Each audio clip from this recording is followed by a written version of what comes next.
बलवा में गेला लभर के संगे दिन दोपहरिया में दिन दोपहरिया में सुन दिन दोपहरिया में भोला बाबा पर जल चढ़ेला 4 बजे भोर हरिया में भोला बाबा पर जल चढ़ेला 4 बजे भोर हरिया में डीजे सुमित सतीश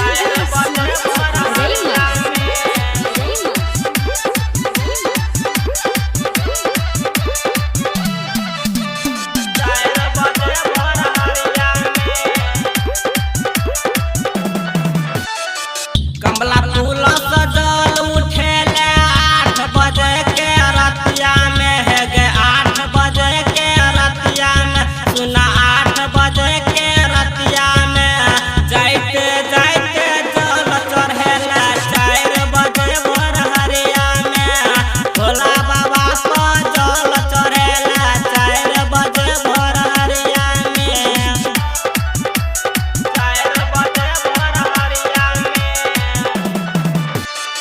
कोई न बुझतो यही से छोरी नुकेला मंदिर पिछवाड़ा में गई नुकेला मंदिर पिछवाड़ा में सुना नुकेला